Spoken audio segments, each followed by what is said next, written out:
Olá, turma! Vamos começar a nossa aula de gramática de hoje. Hoje nós daremos continuidade ao estudo de alguns tópicos da semântica. Iremos iniciar nossa aula com os homônimos. Vocês já devem ter ouvido falar e hoje nós iremos relembrar esse tópico.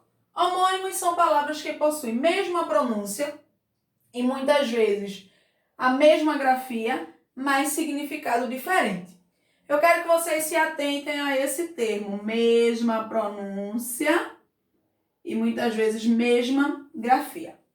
Posteriormente eu vou dizer a vocês o porquê. Vamos lá, os homônimos se dividem em três. Nós temos os homônimos perfeitos, pronúncia e grafia iguais, mas significado diferente. Observa comigo. Leve esse livro. Nessa primeira frase, leve é verbo. Na segunda frase, a massa da pizza é leve. Tenho aqui leve como adjetivo. Nós temos também os homógrafos.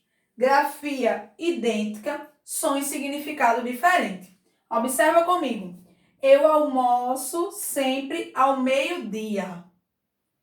Não chegue tarde para o almoço. Observaram? Eu tenho a mesma grafia, mas o significado e a pronúncia foram diferentes. Nós temos também os homófonos. Pronúncia igual, grafia diferente. O concerto durou 2 horas. Nesse primeiro momento, concerto da ideia de evento musical. No segundo, o concerto ficou perfeito. Já dá uma ideia de ajuste. Observaram que a pronúncia está igual, mas a grafia está diferente. Vocês lembram que eu pedi para que vocês focassem bem nesse termo, mesma pronúncia e mesma grafia? Nós iremos observar agora parônimos. Enquanto os homônimos trazem algo que é igual, os parônimos trazem algo semelhante. Nós temos aqui palavras que são semelhantes na grafia e na pronúncia, mas que possuem significados diferentes. Lembra disso para não confundir com homônimos. Aqui eu tenho algo semelhante. Aqui eu tenho algo igual. Coloquei aqui como exemplo infringir, que é impor, e infringir, que é desobedecer. Observe que a diferença é pouca na grafia e na pronúncia, mas nós temos também a diferença de significado. Dentro do estudo da semântica, nós temos também o sentido denotativo e o sentido conotativo. O sentido denotativo é o sentido literal da palavra. O sentido conotativo é o sentido figurado. Quando nós falamos de sentido conotativo, nós estamos falando muito da forma que aquela pessoa vê o mundo, do contexto no qual a palavra está sendo inserida, do conhecimento prévio que ela tem sobre a cultura, sobre a sociedade na qual ela vive. Vou falar para vocês 2 frases que vêm exemplificar muito bem o sentido denotativo e o conotativo.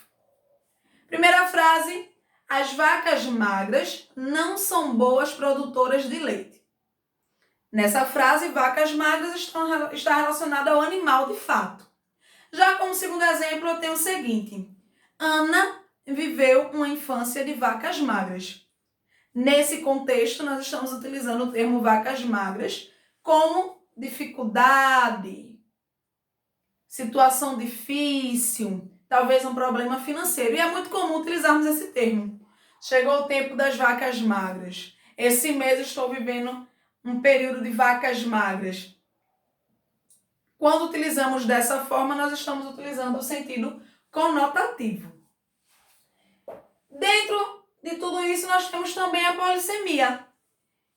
São diferentes sentidos de uma só palavra. Aquela palavra que tem uma infinidade de sentidos. Um exemplo disso é a palavra manga. Eu tenho manga, parte de um vestuário, e manga, a fruta.